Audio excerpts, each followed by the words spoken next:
So what are you making here, Mom? This is dal, moong ki dal. So just regular moong dal, right? Yeah. So simple moong dal. What is moong dal? Moong dal is the small little pigeon pea. No, this is moong dal. The yellow dal fry is made with this. Okay, so it's the little yellow, the small little Split. yellow. So split yellow dal, right? Yellow lentil. So in the US they just call everything by the color, but honestly we have a million different yellow colored lentils. Most lentils when you dehusk them are yellow. So this is moong ki dal. Moong is it's moong. Yeah, what you cook. Yeah, so this is mung bean. Got it. So moong dal is mung bean. Mung is a corruption of the word moong. It's native to India, and Indians have been cooking it forever. So mom is making moong dal.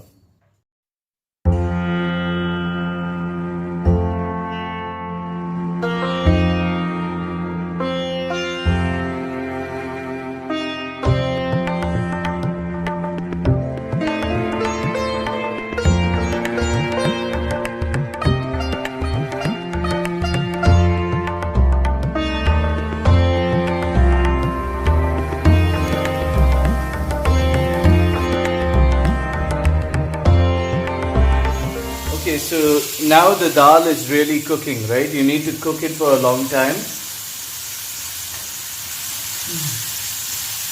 Mom, this dal you really need to cook Yeah, it. it has to cook. What all have you added to this? Only tomatoes and haldi powder.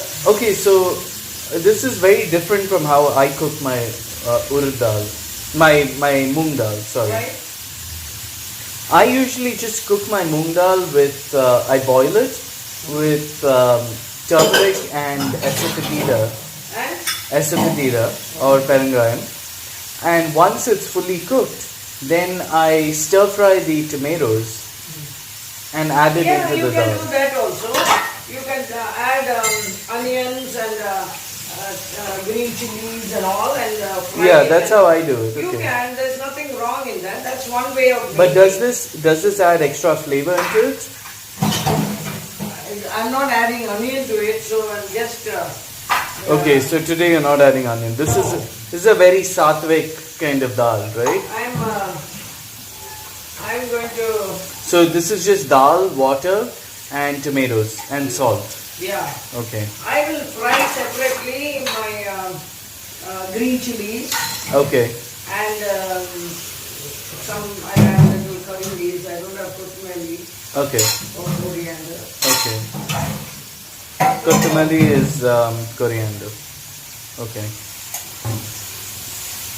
Okay, last so with mustard seeds and.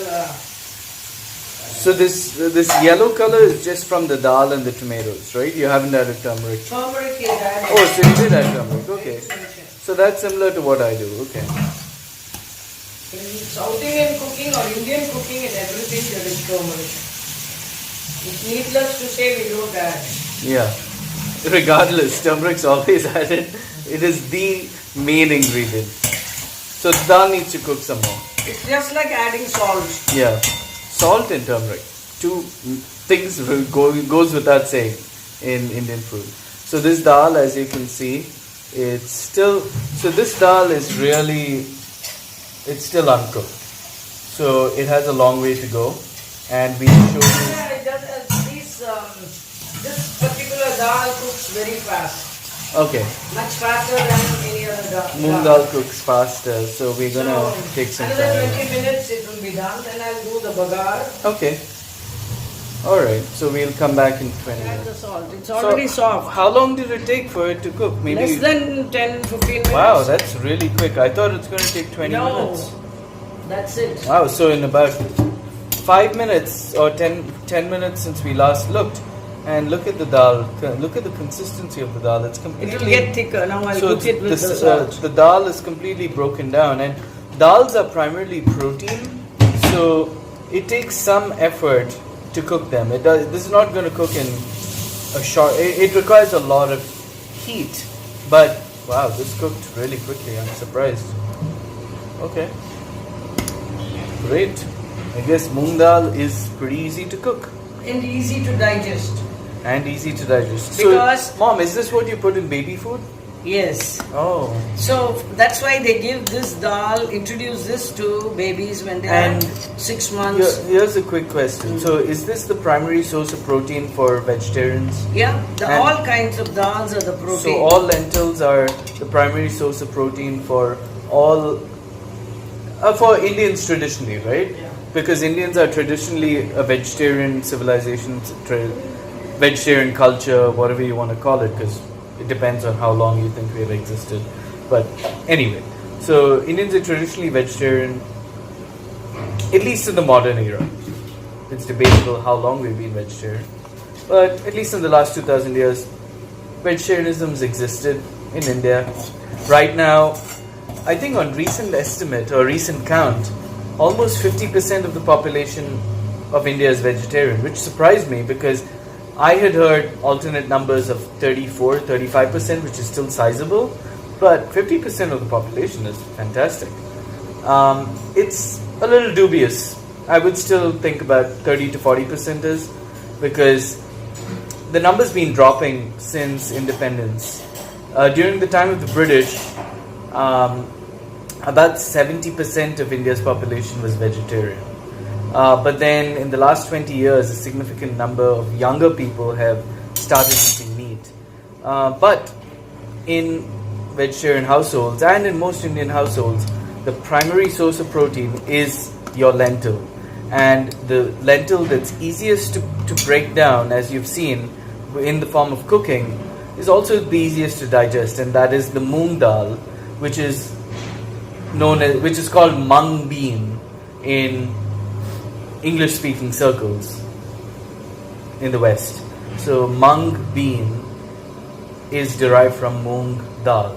Moong is what you would find in your Indian store. But if you were to look in the traditional aisles in your American supermarkets or in your Western supermarkets, look for Mung, which is derived from Moong. So it's almost done, and then now Mom just has to temper it. Great, we'll be right back. Wow, that ginger smells great, so fresh. So what did you do, Mom? You actually just you grated the ginger, Yeah, and then you just added fresh ginger in there. Yeah. To let it cook with the. Yeah. So this thing's been boiling for how long? 15 minutes? 20 minutes? 20 minutes. So if you notice, so even though the dal was fully cooked, Mom wants it to completely get emulsified, wants it to become one emulsion. So already the dal is becoming more soupy. You can't distinguish between the water that the dal was being cooked in and the dal itself, the lentils itself. So the lentil, it's almost like it summarizes what Hinduism is in a way. The dal becomes the water it's being cooked in. You can't distinguish. This is where the Atma becomes the Paramatma. Look at that. You can no longer distinguish where the dal ends and where the water that was cooking the dal begins. It's all the same. Okay, so what did you just add for the tempering, Mom? Mustard seeds, Okay. jeera, whole Okay. jeera, and hing powder. Okay. The same standard stuff. Yeah. Oh wow, look at this. It's starting to boil again, right? And then Yeah, I want the tomatoes all nice. Mom, now I know why your moong dal does not taste like mine at all. And this is in a good way. Because I never learned to make moong dal from you. I kind of just improvised and I've gone with it because it tastes good. But I've never been able to get the same taste that you get. And yours tastes divine. I don't know how you get it to taste that way. Last time I realized that you got it to taste that way because you really cook the dal. You make it cook so much that after a certain point it releases all its flavors. Wow, it smells great. Sometimes if you add just, I don't want it to be too spicy. So, because already some ginger and some green chilies give a strong spice. But then it diffuses into the dal, right? Yeah, So- sometimes when doesn't happen, I do add little of red chili powder.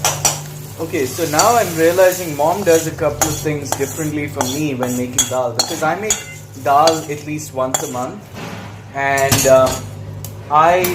the first thing I do different is I cook the dal on its own.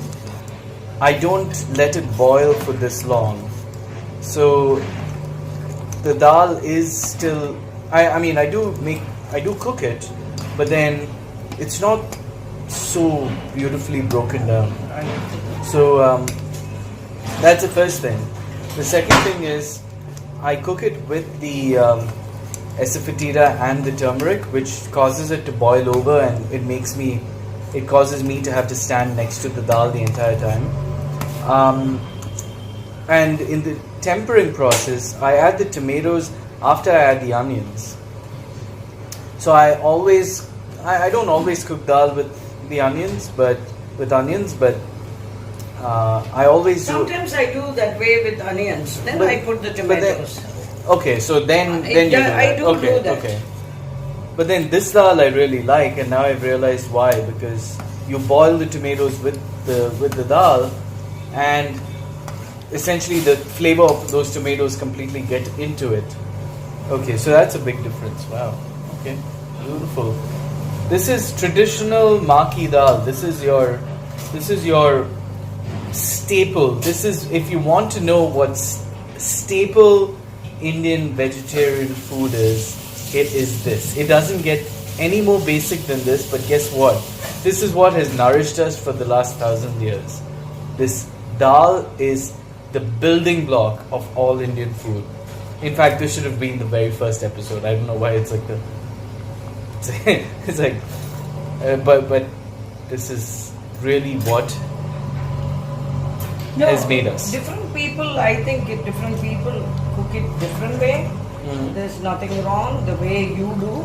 I do it that way sometimes. When I add the onion, I do. But that's the thing with dal. There's as many varieties of dal. I mean, The way you make it. varieties of preparing dal as there are moms in Indian homes. You know, every Indian home has a mom that heads the kitchen, and every Indian home has a different way of making dal. But because it is the real backbone of Indian home cooking. So this is it. So you've turned off the flame. Now it's going to continue cooking in its own heat. Yeah. But it's done, right? It's It's done, essentially yeah. done. So all that's left is once it cools down a little bit, you add lime. Yeah, lime. Right? Yeah. So this is another important thing because lime is a citrus, and and citrus is volatile. Mom adds lime at the very end, just before serving or after it's cooled down significantly, so those volatile compounds from the lime are absorbed in and are not lost And sometimes by it's not needed. through evaporation. Depends. Okay, it tastes good regardless, but adding some sourness really adds a little bit of taste. Anyway, so that's dal, the backbone of Indian home.